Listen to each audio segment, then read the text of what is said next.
"I'll give you my Ferrari if you can start it," said the millionaire, laughing until the girl got in the car. Abigail Thompson never imagined that asking for a glass of water at a luxury car dealership would change her life forever. The 12-year-old girl had fainted on the sidewalk from hunger and, upon regaining consciousness, decided to enter the first establishment she saw. That's when she found Richard Blackwell laughing loudly in the main showroom, surrounded by equally well-dressed customers. The 52-year-old businessman had just made a cruel bet, pointing at her.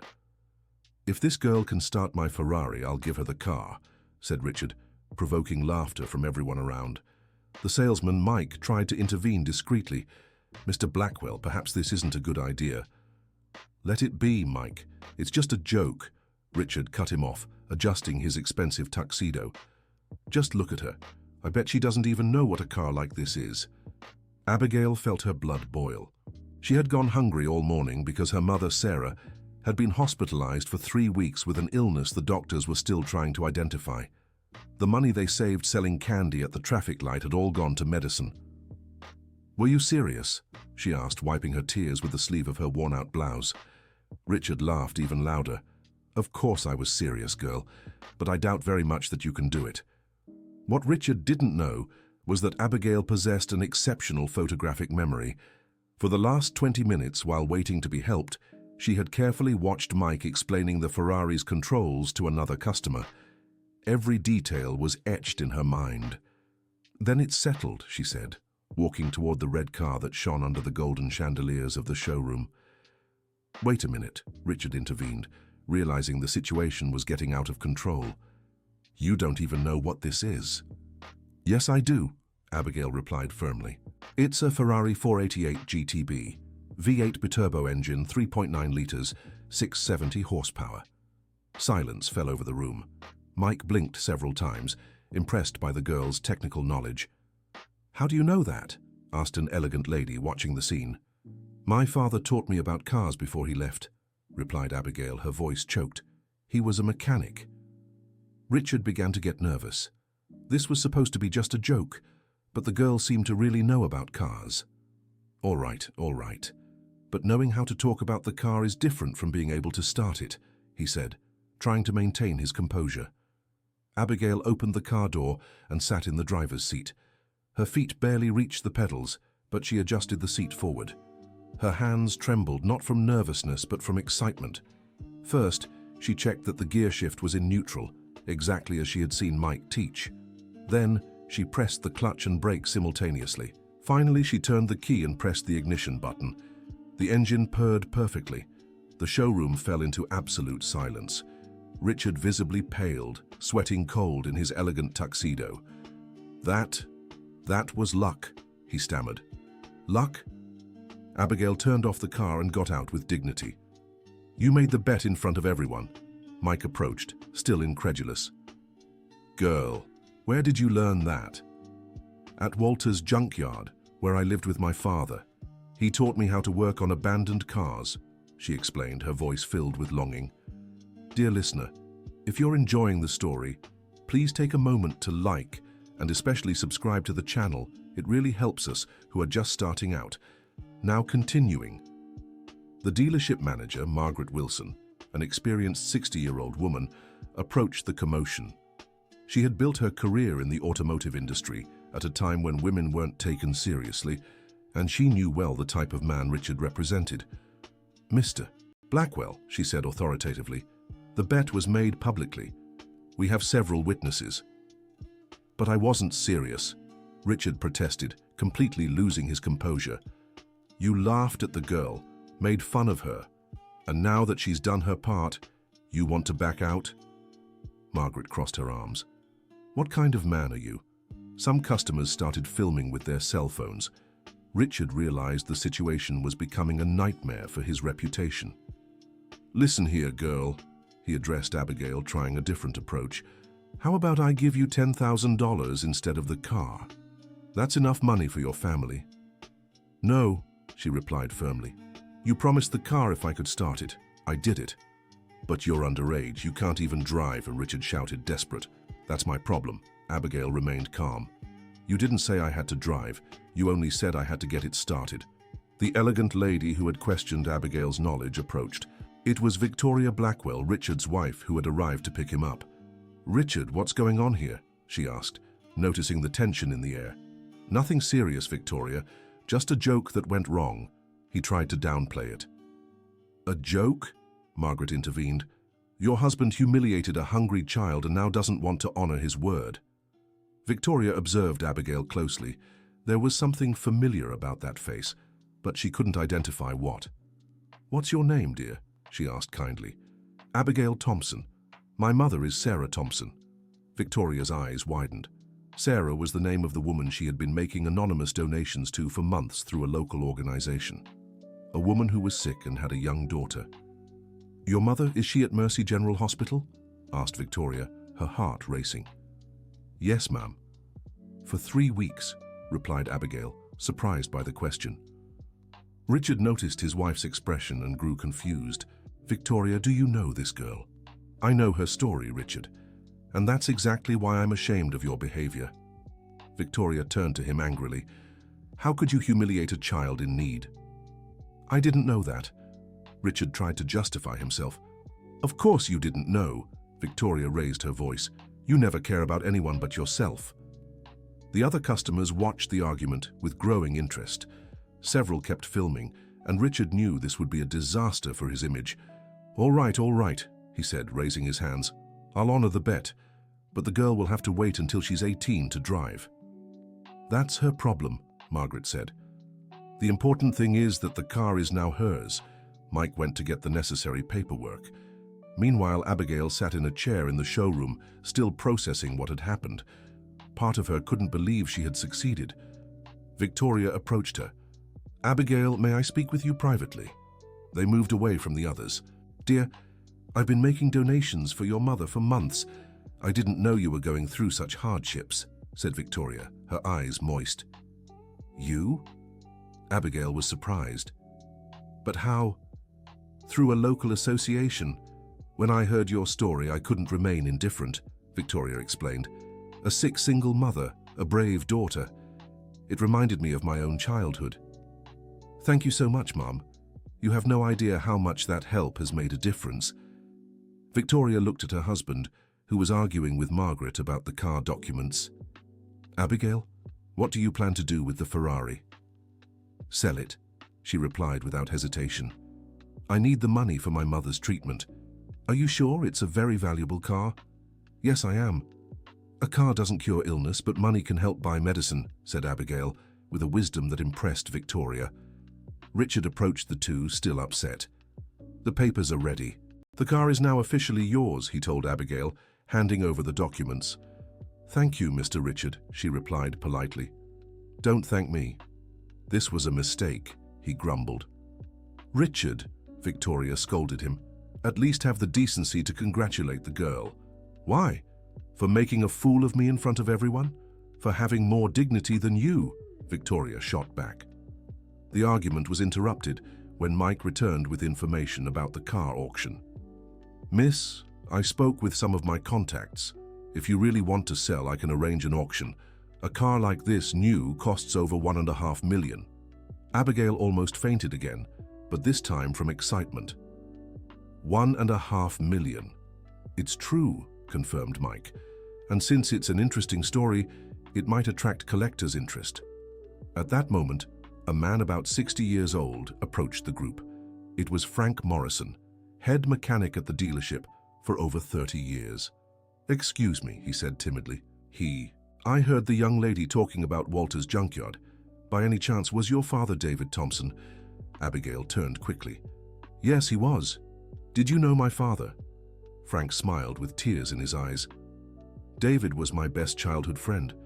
We lost touch when he moved to the junkyard, but I always remembered him." "Really?" Abigail was moved. "Really? And you know what? Your father once saved my life. I was about 15 and fell into a well. David went down there and got me out." Frank wiped his eyes. "I always wanted to thank him, but I never saw him again." Victoria watched the scene with a heavy heart. Richard, on the other hand, seemed increasingly uncomfortable with the whole situation. "Miss," continued Frank, "if you want, I can help with the auction paperwork. I won't charge anything. It's the least I can do for David's daughter. You would do that? Of course. And more, I know some people who might place good bids. Your father deserves for his daughter to have the best. Richard snorted impatiently. What a convenient coincidence, don't you think? Richard, stop it, Victoria said firmly. Not everything in life is a conspiracy. Is that so? A 12-year-old girl knows how to start a Ferrari. The mechanic is her father's friend my wife donates to the family. All very convenient, he said sarcastically. Barbara approached the group. Mr. Blackwell, may I speak with you privately? They stepped away. You've been filmed for over an hour. These videos are probably already on social media, she said in a warning tone. So what? So you're a public figure, a well-known businessman in New York City. This story could blow up, Barbara explained. I suggest you change your attitude quickly. Richard looked around and saw several people still pointing their phones at him. What do you suggest? That you stop being hostile and show some class. Turn this negative situation into a positive opportunity. How so? Support the girls' auction. Show that you're a good-hearted person. It might even be good for your business, suggested Barbara. Richard thought for a few moments. Indeed, the situation was getting out of control, and if the videos went viral negatively, it could harm his company. All right, he said, resigned. I'll support the auction. Dear listener, if you're enjoying the story, please take a moment to like and especially subscribe to the channel. It really helps us who are just starting out. Now continuing. Back with the group, Richard tried to change his tone. Abigail, I've thought more about the situation. I want to support your car auction. Everyone looked at him in surprise. How so, sir? Asked Abigail suspiciously. I can use my contacts to promote the auction. Bring serious buyers, he explained, forcing a smile. Victoria looked at him skeptically. Richard, what are you scheming? You? Nothing, Victoria, I just want to help the girl, he lied. Frank didn't like the interference. I appreciate the offer, Mr. Blackwell, but my contacts and I can handle it. But I have access to collectors you can't even imagine, insisted Richard. I can get a much better price. Abigail noticed there was tension between the adults, but didn't quite understand what was happening. Why does everyone want to help me now? She asked innocently. Mike laughed. Because you've won everyone over, girl. You've shown more courage and dignity than many adults out there. It's true, agreed Victoria. You remind me of myself at your age. How so, Mrs. Victoria? I also went through hard times as a child. My mother worked as a cleaner and I sold sweets at school to help at home, Victoria shared. I know what it's like to want to help your family. Richard was surprised. He had never known this part of his wife's story. Victoria, you never told me that. Because you never cared to know about my past, she replied coldly. The atmosphere grew tense again.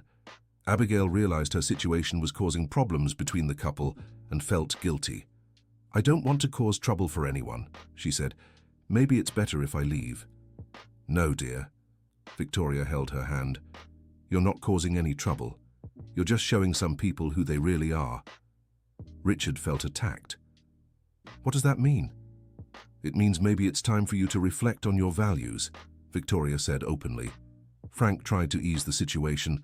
Folks, how about we focus on what matters? Abigail's auction.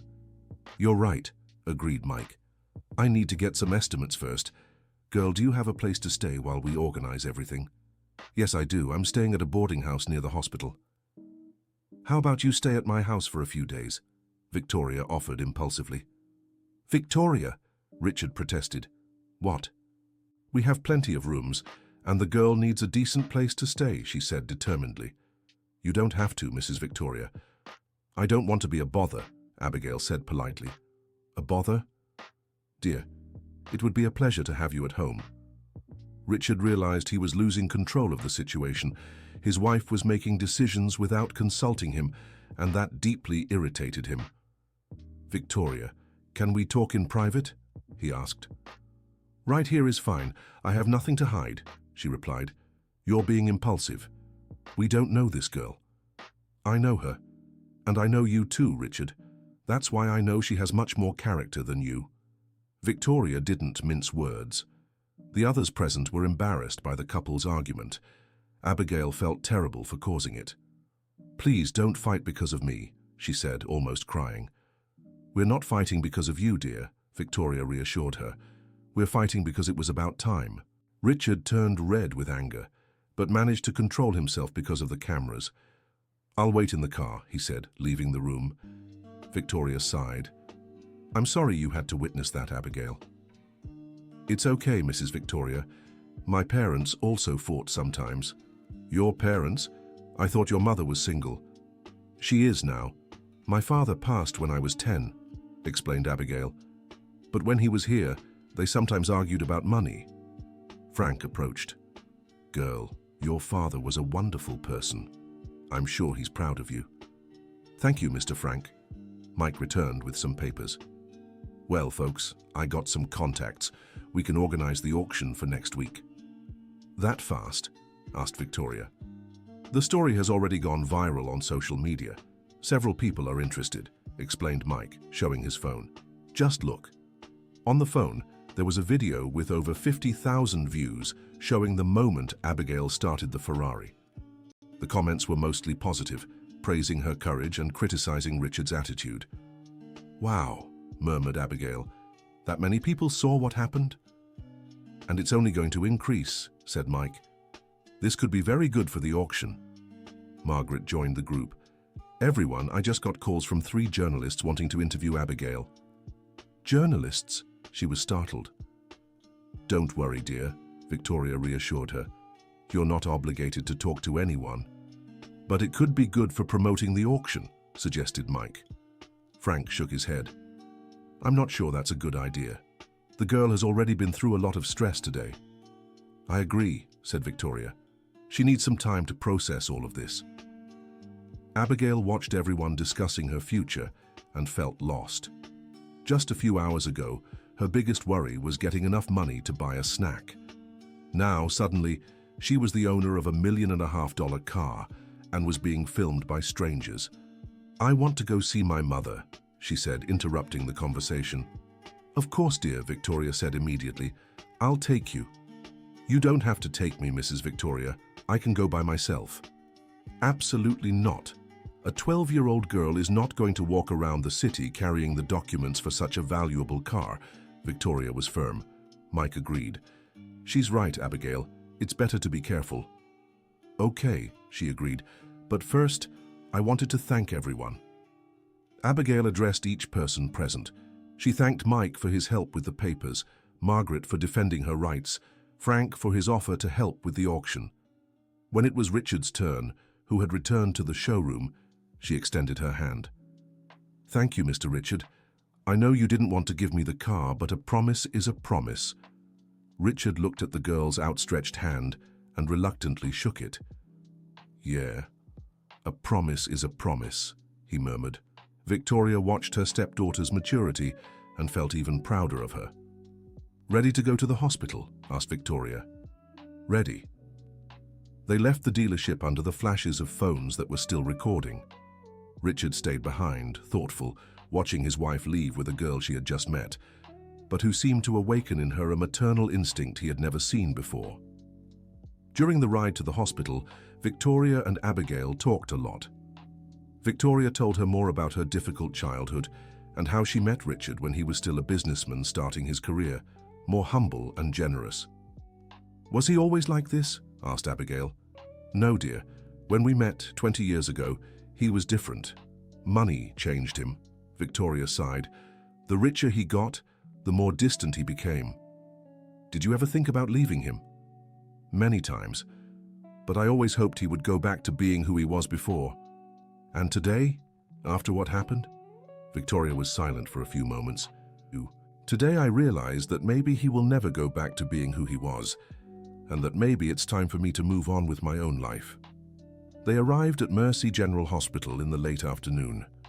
Sarah was awake when they entered the room, and she was surprised to see her daughter accompanied by an elegant lady. "Sweetheart, where were you?" "I was worried," said Sarah in a weak voice. "Mum, something incredible happened," Abigail began to tell, but Victoria interrupted her. "How about you tell her calmly? Your mother needs to understand the situation well." Abigail then told the whole story, from fainting on the sidewalk to the present moment. Sarah listened with wide eyes, hardly believing what she was hearing. "A Ferrari?" she asked, incredulous. "It's true, Mom." "Look at the papers." Abigail showed the documents. Sarah looked at Victoria. "Are you the wife of the man from the bet?" "Yes, I am. And I want you to know that I'm ashamed of my husband's behavior," Victoria said sincerely. "You don't need to be ashamed. Everyone is responsible for their own actions," Sarah replied wisely. Victoria was impressed by the woman's maturity, despite her young age and fragile condition. "How old are you, Sarah?" 28, Mum. I had Abigail very young. And her father? He passed 2 years ago. An accident at the junkyard where he worked," Sarah explained, her voice choked. Victoria understood why Abigail had so much maturity. The girl had been forced to grow up too fast. "Sarah, may I ask a personal question?" "Of course." "How have you been surviving?" "Abigail sells candy at the stoplight after school. I used to do house cleaning when I was well," Sarah explained without embarrassment, "and we've been receiving anonymous help for a few months." "That help is from me," Victoria revealed. "You?" Sarah was moved. "But why?" "Because I recognize the value of people like you. People who fight with dignity even in the worst circumstances." Sarah began to cry. "I don't know how to thank you, Ma'am." "Victoria, and you don't need to thank me. Actually, I'm the one who should be thankful." "Why?" "Because you reminded me of who I used to be before I got lost in the world of appearances." At that moment, the doctor entered the room for the afternoon consultation. It was Dr. Reynolds, a 40-year-old man who had been following Sarah since her admission.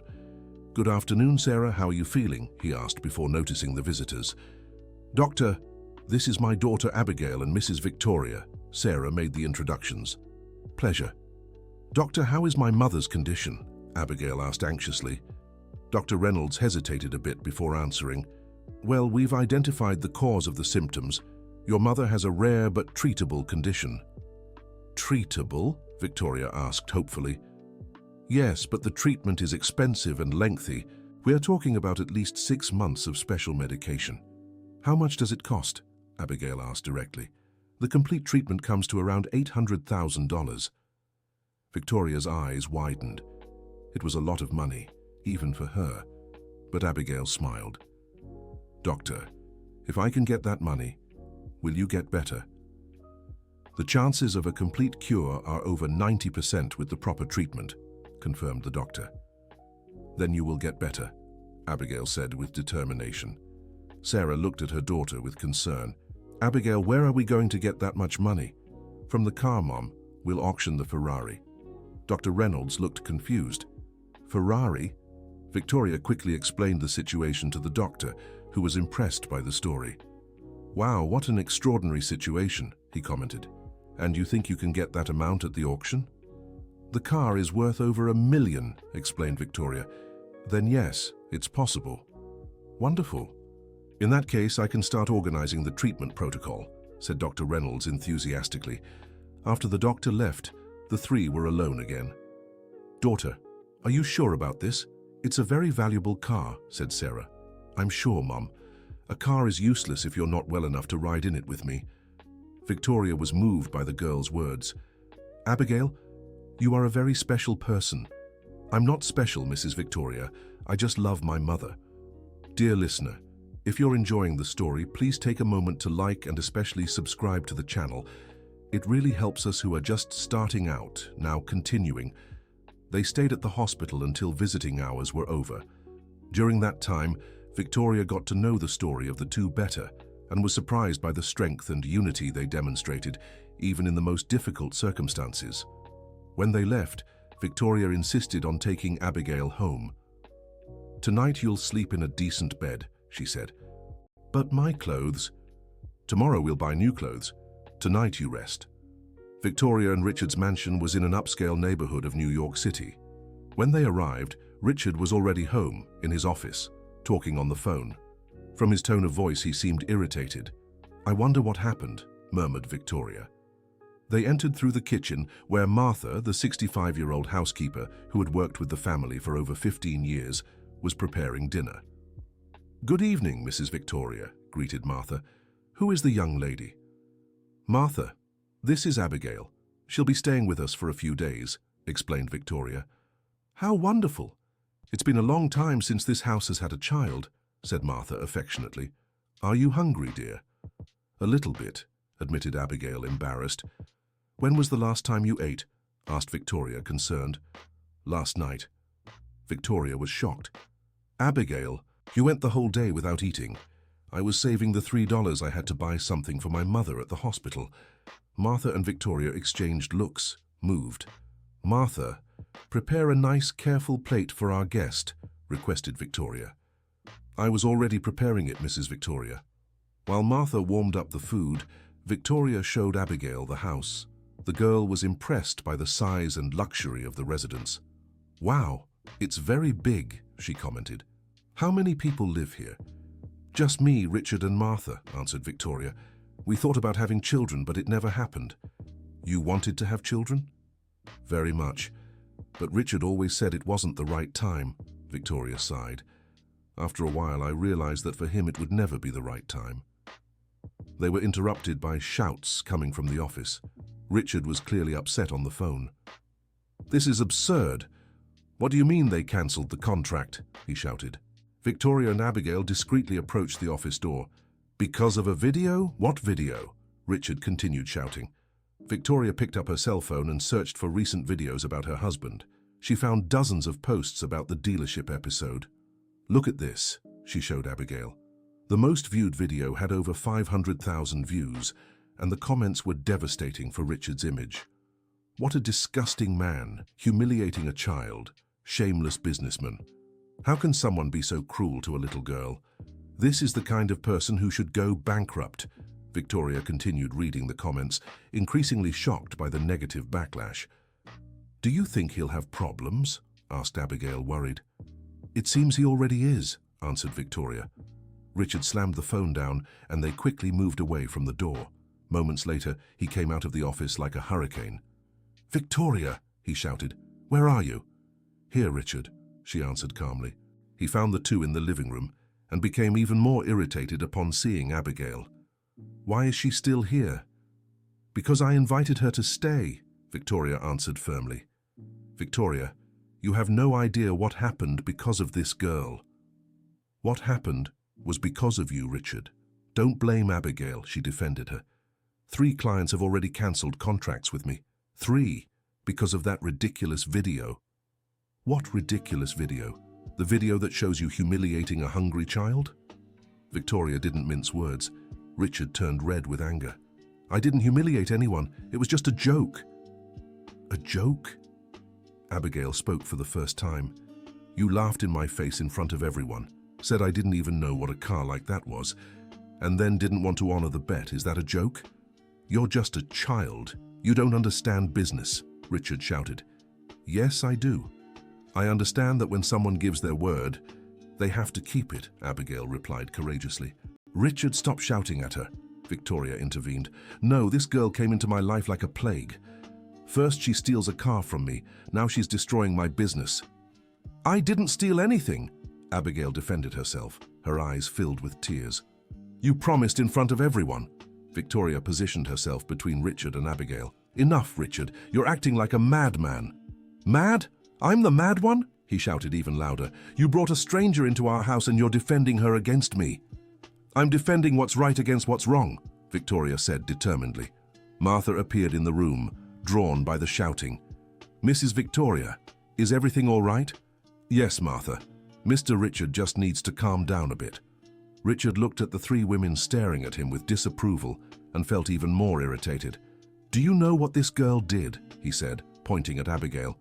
"She destroyed 15 years of work in one afternoon."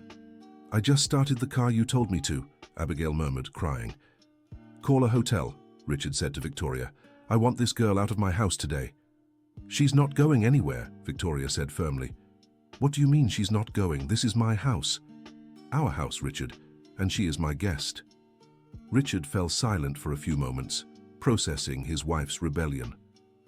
Victoria, you're making a very big mistake. The only mistake I made was staying by your side for so long, watching you turn into this horrible person, she replied without hesitation. Richard was shocked by his wife's response. He had never seen her speak to him that way. Are you serious? More serious than ever, Victoria confirmed. He looked at Abigail, who continued crying silently. All this because of a stranger. It's not because of her. It's because of me. Because I finally realized who I've become by your side, Victoria explained. Richard turned around and went back to the office, slamming the door hard. Victoria bent down and hugged Abigail. I'm sorry, dear. You didn't deserve to witness that. It's all right, Mrs. Victoria. I know Mr. Richard is angry because of me. He's not angry because of you. He's angry because the consequences of his actions are showing up, Victoria explained. You're not to blame for anything. Martha approached the two. Mrs. Victoria, the girls' dinner is ready. Thank you, Martha. Shall we, Abigail? They went to the kitchen where Martha had prepared a generous plate with rice, beans, potatoes, and meat. Abigail ate heartily, but was still visibly shaken by the argument. Mrs. Victoria, Martha said quietly, in all these years working here, I've never seen Mr. Richard like that. Indeed, Martha, neither have I. Do you think he might do something to the girl? Victoria stopped to think. I don't know, Martha, but I won't let anything happen to her. After dinner, Victoria took Abigail to one of the guest rooms. The room was larger than the entire boarding house where Abigail lived. Wow, what a beautiful room, she commented. Tomorrow we'll buy clothes for you and organize the auction details, said Victoria. But for today, rest. Mrs. Victoria? Yes, dear? Thank you for everything. You're a very good person. You're the one who showed me how to be a good person again, Victoria replied, giving the girl a kiss on the forehead. Victoria left the room and went to her own bedroom, where she found Richard packing his bags. What are you doing? Packing my things. I'm going to stay at the office apartment for a few days, he said without looking at her. Why? Because I need to think about our situation. Our situation? Victoria, today you undermined me in front of strangers, brought an unknown child into our home, and even attacked me publicly, he explained. That's not the behavior of a wife. You're right. It's not the behavior of a wife, Victoria agreed. It's the behavior of a decent person. Richard stopped packing his suitcase and looked at her. What does that mean? It means that maybe it really is time for us to rethink our situation. Richard was surprised. He expected Victoria to apologize, not to agree to a separation. Are you talking about divorce? I'm talking about stopping pretending that we're happy together. Victoria, we have a life built together. A company, this house, our social status. Social status? Victoria laughed bitterly. After today's videos, what social status do you think we still have? Richard fell silent. She was right. Look, Victoria, I know I went too far today, but it's a lot of stress. Business isn't going well, and that situation caught me off guard. Richard, the problem isn't that you went too far today. The problem is that you've become a person who always goes too far. I can change. You said that 5 years ago when you yelled at Martha in front of the neighbors. You said it again 3 years ago when you humiliated the waiter at that restaurant. And you said it once more a year ago when you mistreated the office cleaner, Victoria listed. How many chances do you think you deserve? Richard realized the situation was more serious than he had imagined. Victoria, please. Let's talk calmly tomorrow. Right now everyone is upset. All right, but Abigail stays here. She was firm. Why? Why is she so important to you? Victoria thought before answering. Because she reminded me of who I was before I met you. A person who fought for what she believed in, who didn't bow down to injustice, she explained. I had forgotten that person. Richard finished packing his suitcase in silence. Before leaving, he stopped at the bedroom door. Victoria, are you sure you want to do this? I'm sure I don't want to pretend everything is okay when it's not anymore. He left without another word. Victoria was left alone in the room, looking out the window at the garden she herself had designed years ago, when she still believed she would build a happy family in that house. The next morning, Abigail woke up to the smell of coffee and French bread coming from the kitchen. When she went downstairs, she found Victoria and Martha having coffee together. "Good morning," she said timidly. "Good morning, dear," Victoria smiled. "Did you sleep well?" "I did. It's been a long time since I slept in such a comfortable bed." "That's good. Sit here." Martha prepared a special breakfast. Martha placed warm French bread, butter, jam, ham, cheese, fruit, and orange juice on the table. "Wow, that's a lot of food," commented Abigail. "Eat as much as you want, dear." "You need to eat well," Martha said affectionately. "Where is Mr. Richard?" asked Abigail. "He slept at the office. This morning we're going to sort out the auction details," explained Victoria. While they were having breakfast, Victoria's phone rang. It was Mike from the dealership. "Hello, Mike." "Mrs. Victoria, I need to speak with Abigail urgently." "What happened?" "More interested parties have shown up for the auction. Many more. The story went viral overnight." Victoria put the phone on speaker. "You can speak, Mike. Abigail is here." "Abigail, yesterday's video has reached 2 million views. There are people from all over the country wanting to participate in the auction." 2 million? She almost choked on her bread. "That's right. And there's more. A collector from New York City has shown up who wants to buy the car today without an auction." "For how much?" asked Victoria. $1,800,000. Abigail dropped her glass of juice. $1,800,000. "It's much more than we need for your mother's treatment," said Victoria, excited. "But there's a problem," continued Mike. "The man wants to speak personally with Abigail before making the official offer."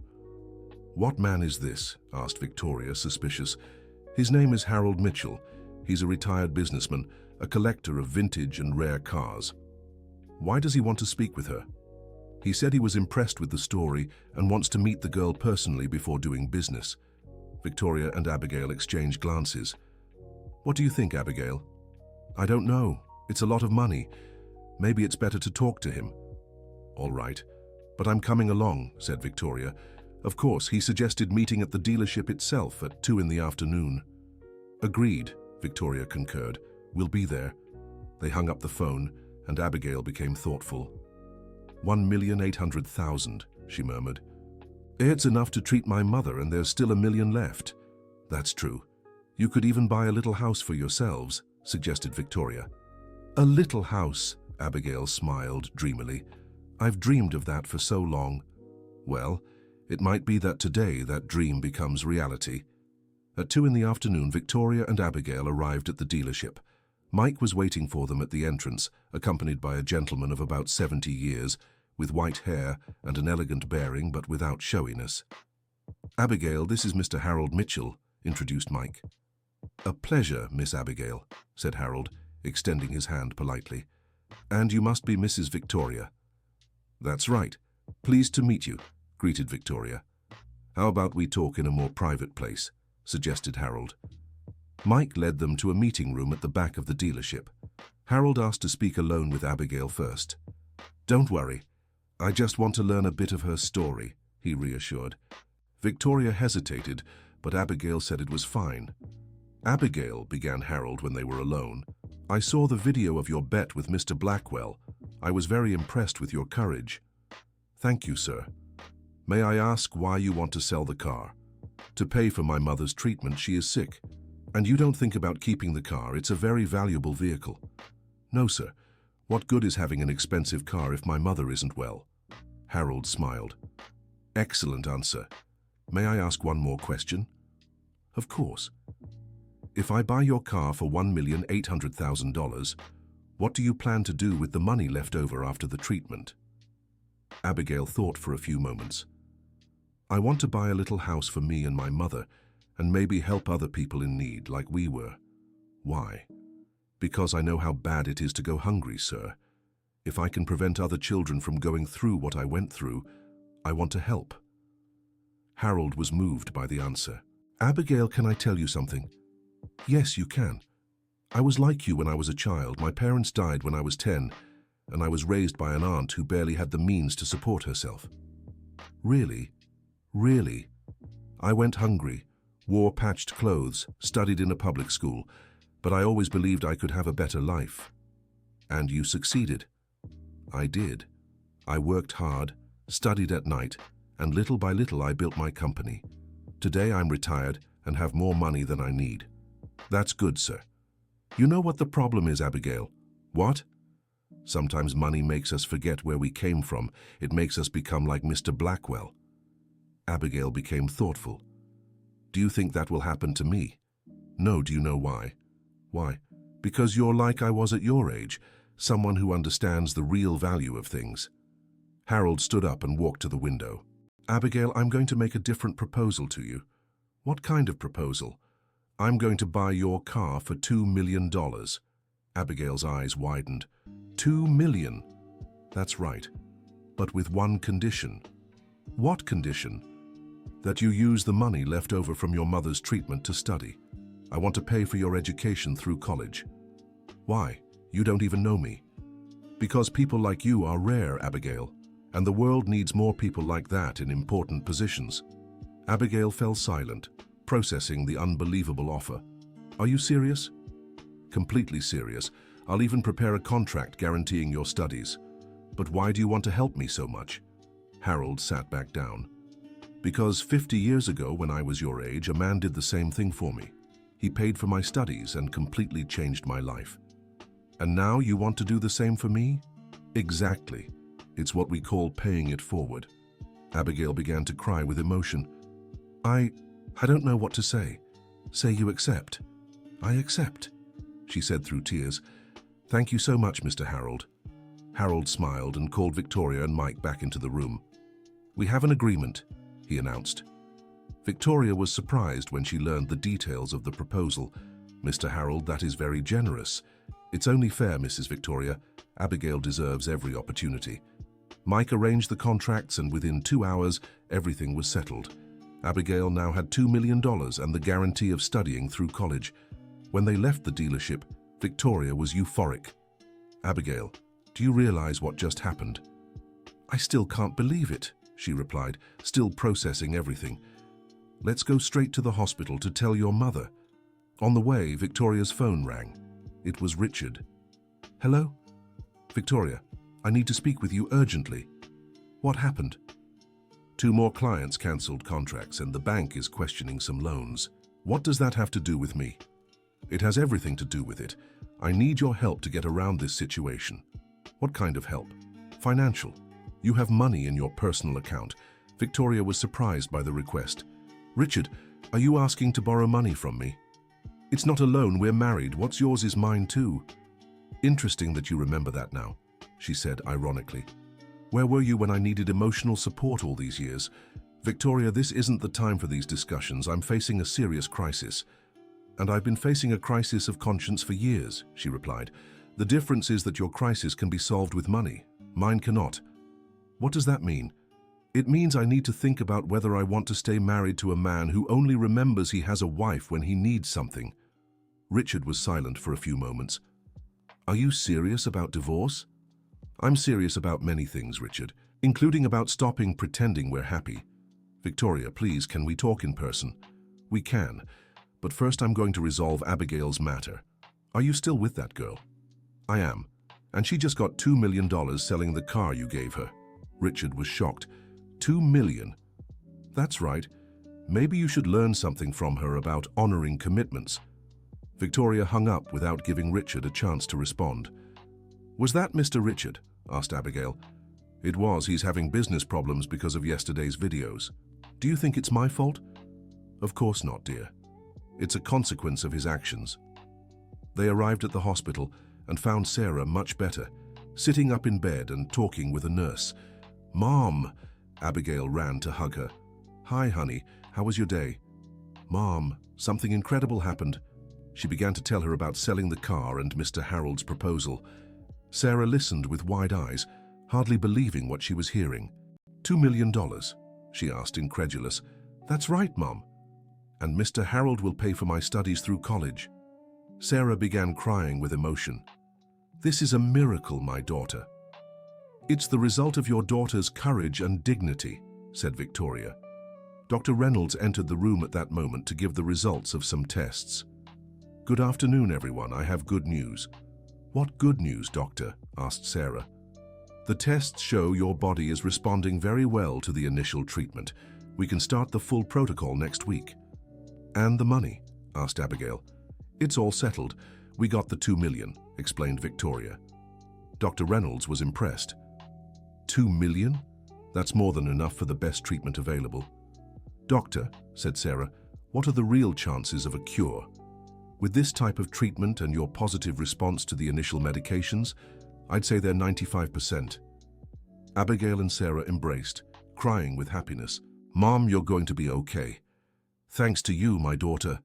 Victoria watched the scene, moved, thinking about how life could change completely in just 2 days. When they left the hospital, it was already getting dark. Victoria took Abigail to dinner at an elegant restaurant before heading home. Mrs. Victoria, said Abigail during dinner, can I ask you a question? Of course, dear. Why are you being so good to me? Victoria thought before answering. You know, Abigail, sometimes we need to meet special people to remember who we really are. What do you mean? I married Richard 20 years ago. Back then, he was a different person, more humble, kinder, she explained.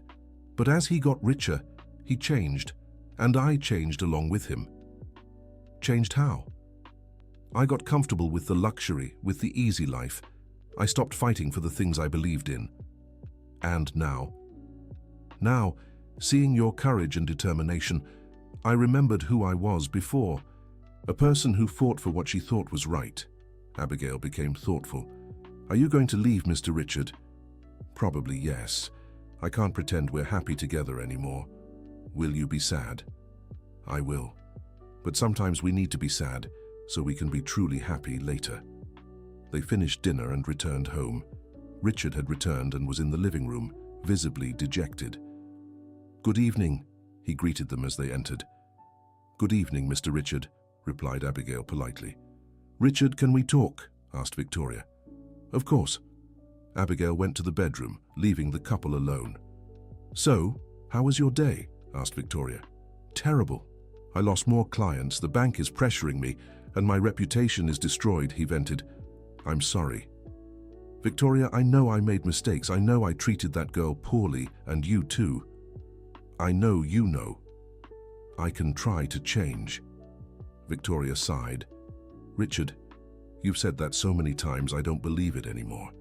This time is different. Losing everything made me realize what really matters. And what really matters? Our family, our marriage.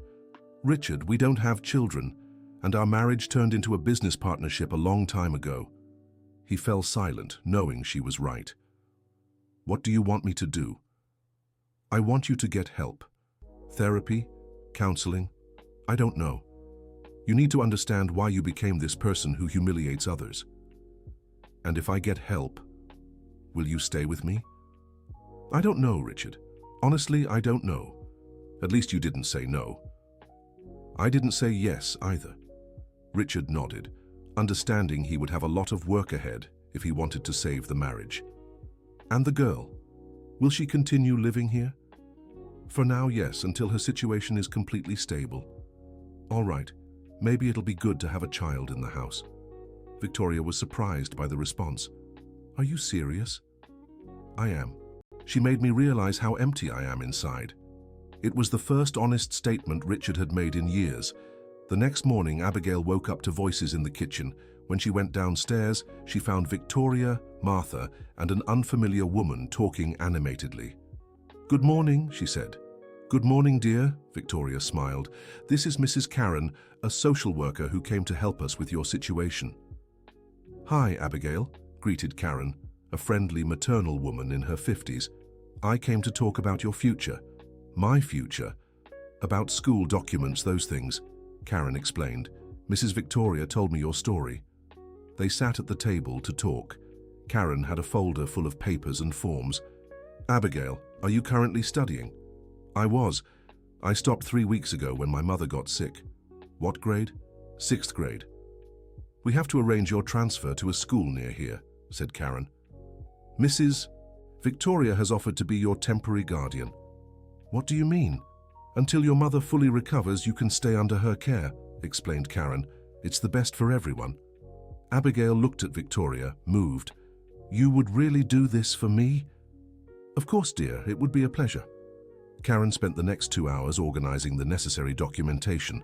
When she finished, Abigail was officially under Victoria's temporary care. All set, said Karen.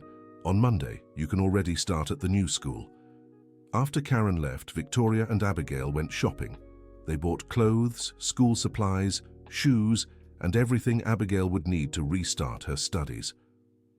Wow, that's a lot of stuff, commented Abigail, looking at all the bags. It's the basics you need, said Victoria. And we still have to buy furniture for your room. Furniture? Of course. A desk for studying, a bookshelf for books, those things. Abigail was moved again. Mrs. Victoria, how will I ever thank you for all this? By studying hard and achieving your dreams, replied Victoria. That is the best way to thank me. When they returned home, they found Richard in the garden, tending to the plants. Hi, Richard, greeted Victoria, surprised to see him there. Hi, how was the outing? We bought things for Abigail. She's going to study at a school nearby. That's good, he said sincerely. Abigail, can I talk to you? Of course, Mr. Richard. Victoria hesitated, but Abigail said it was okay. Abigail, I want to apologize to you, said Richard when they were alone. Apologize for what? For treating you poorly the other day. It wasn't right. It's okay, Mr. Richard. It's in the past. No, it's not in the past. I humiliated you in front of everyone, and that was wrong. Abigail was surprised by his sincerity. Are you okay? Richard laughed. I'm trying to learn to be a better person. Why?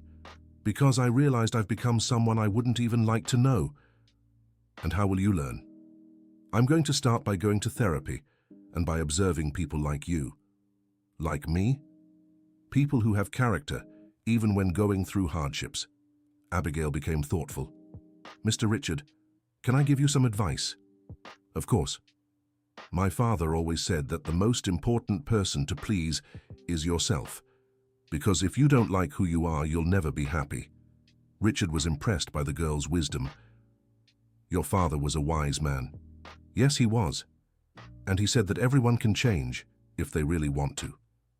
Do you think I can change? I do. If you really want to. I do. For the first time in a long time, I want to be a better person. Victoria, who was watching the conversation from the window, was moved to see her husband trying to reconcile with Abigail. That night, during dinner, the atmosphere at home was different. Richard was calmer, Victoria was more optimistic, and Abigail felt truly welcomed. Abigail, said Richard during dessert, tomorrow is Saturday. How about we visit your mother together? All of us? She asked, surprised. All of us. I want to meet the woman who raised such a special daughter. Victoria smiled, seeing signs that the man she had fallen in love with 20 years ago still existed somewhere. On Saturday morning, the three of them went to the hospital. Sarah was doing much better and was surprised to see Richard. Mum, this is Mr. Richard, Mrs. Victoria's husband, introduced Abigail. A pleasure to meet you, Mrs. Sarah, said Richard politely. The pleasure is mine, she replied, still somewhat suspicious. Richard noticed the suspicion and decided to be direct. Mrs. Sarah, I want to apologize for how I treated your daughter the other day. You don't need to apologize to me. You need to apologize to her. I already have, and now I want to help in any way I can. How so? I want to contribute to Abigail's future. Education, courses, whatever she needs. Sarah looked at her daughter, then at Victoria, trying to understand the situation. Mr. Richard, why do you want to do this? Because your daughter taught me a valuable lesson about dignity and courage. What lesson? That having character is worth more than having money. Sarah smiled for the first time since Richard had entered the room. My daughter really is special. Yes, she is, and she deserves every opportunity in the world. Dr. Reynolds appeared in the room for the routine checkup and was happy to see Sarah so well accompanied. How are you feeling today, Sarah? Much better, Doctor. I think happiness helps with recovery. It certainly does. And I have more good news. This week's tests showed an even greater improvement than we expected. Is that good? Asked Abigail. It's great. We might even be able to speed up the treatment schedule a bit. Everyone was happy with the news. Sarah was recovering faster than expected. Doctor, asked Victoria, how long until she can be discharged? If she continues at this rate, I believe in about 6 weeks she can go home. 6 weeks? Abigail jumped for joy. Calm down, dear, said Sarah, laughing. It's still 6 weeks. But it's only 6 weeks, Mom. When they left the hospital, Richard made an unexpected proposal. How about we all have lunch together? I know a very good place. Are you sure? Asked Abigail. I am. I want this to be a new beginning for all of us. They went to a traditional restaurant in the city, where Richard requested a reserved table. During lunch, he talked about his own difficult childhood, which he had forgotten over the years. You know, Abigail, I was poor once too, he said. Really? Really? My father was a factory worker, and my mother took in laundry. And how did you become rich? By working hard and having some opportunities, but along the way, I forgot where I came from. Why? Because sometimes money makes you think you're better than others. But you're not better than others just because you have money. Exactly. That's what you taught me. Victoria watched the conversation fondly, seeing her husband reconnect with his lost humanity. Richard, she said, it's the first time in years I've heard you talk about your past. It's the first time in years I've remembered it without shame, he replied. After lunch, they returned home and spent the afternoon in the garden. Richard taught Abigail how to care for the plants, while Victoria read a book on the porch. Mr. Richard, said Abigail as they watered the roses, you're very different from the other day. How so? Kinder, more human. Richard laughed. It's because I'm remembering how to be human. Is it hard? Yes. When you get used to ordering everyone around, you forget how to talk to people. But you're managing. I'm trying, and you're helping me a lot. How? By showing that you can be strong without being cruel. That night, Richard surprised everyone by suggesting they watch a movie together in the living room. For years, he hadn't spent a night at home without working. What movie do you want to watch? He asked. It can be anyone, said Abigail. It's been a while since I've watched a movie. They chose a family comedy and spent 2 hours laughing together. Victoria couldn't remember the last time she had so much fun at home. On Monday, Abigail started at her new school. Victoria insisted on accompanying her on the first day. Nervous? Asked Victoria in the car. A little bit. It's been a while since I've been to school. Everything will be fine. You're a very smart girl. The private school Victoria had chosen was one of the best in the area. Abigail was impressed with the facilities, laboratories, library, sports courts. Wow, what a big school, she commented. And you'll take advantage of everything it offers, said Victoria with determination. The principal, Mrs. Barbara, personally received them. She was a 60-year-old woman, experienced and caring. Welcome, Abigail, she said. We heard your story and were impressed by your courage. Thank you, Principal. Here you will have every opportunity to develop your potential. We have a special program for talented students. Special program? Asked Victoria. Yes, we identify students with high potential and offer extra classes, vocational guidance, preparation for science Olympiads, explained the principal. That's wonderful, said Victoria, moved. Abigail was introduced to her new class and quickly fit in. Her classmates had already seen her story on the internet and welcomed her with curiosity and admiration. Is it true you won a Ferrari? Asked a classmate during recess. I did, but I sold it to pay for my mother's treatment. Wow, that's brave. It wasn't bravery, it was necessity. During the first weeks at the new school, Abigail excelled in all subjects. The teachers were impressed with her learning ability and dedication to her studies. Victoria, said the math teacher in a meeting, Abigail has exceptional potential. I suggest she participate in the math Olympiad. Would she be up for it? Asked Victoria. Let's ask. When they got home, Victoria told her about the proposal. Abigail was excited. Math Olympiad? How cool. It will be a lot of work, warned Victoria. Extra training, intensive studies. No problem. I want to take advantage of every opportunity." Richard, who had just gotten home from work, joined the conversation. "What are you talking about?" "Abigail was invited to participate in the math Olympiad," explained Victoria. "That's great," he said, genuinely happy. "Let's celebrate."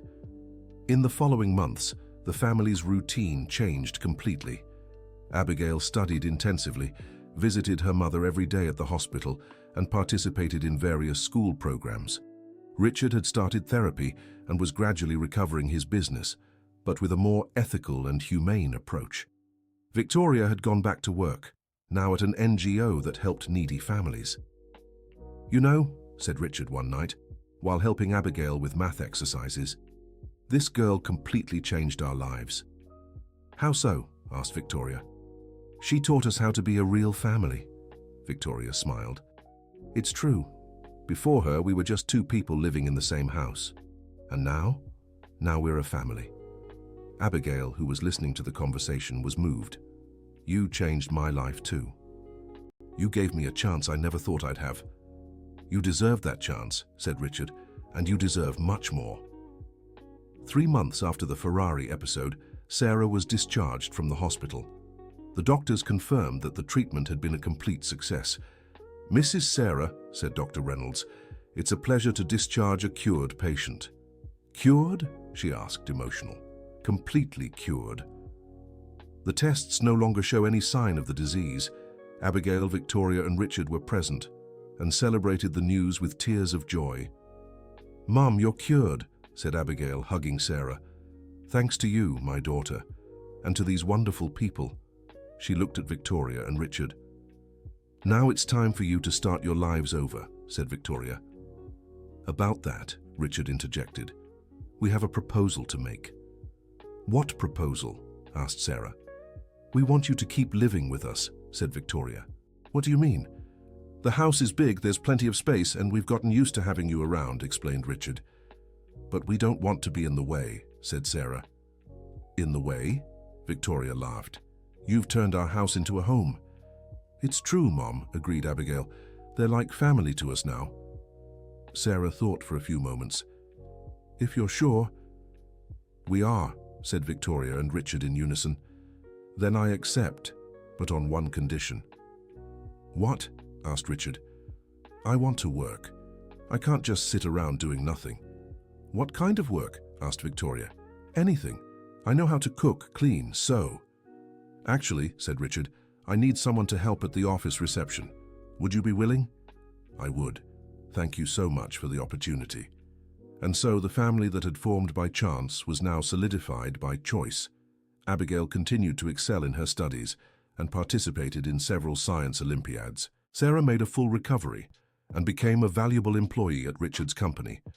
Victoria and Richard renewed their marriage, but this time based on true values, and everyone learned that sometimes the biggest changes come from the smallest acts of courage. 1 year later, Abigail won the gold medal at the National Math Olympiad. At the award ceremony, she dedicated the victory to my chosen family, who taught me that dreams can come true when we have people who believe in us. Richard, Victoria, and Sarah were in the audience, crying with pride. "That girl is going places," whispered Richard. "She sure is," agreed Victoria, "and we'll be here to support every step." "Thank you for giving me a chance," said Sarah. "Thank you," replied Richard. "You saved our family."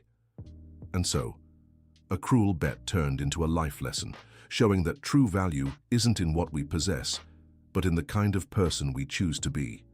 End of story. Now tell us, what did you think of this story of transformation and second chances? Do you believe people can really change like Richard did? Leave your opinion in the comments with sincere words and share your own experiences about how small gestures can lead to big changes. Don't forget to leave your like and subscribe to the channel so you don't miss other touching stories like this one.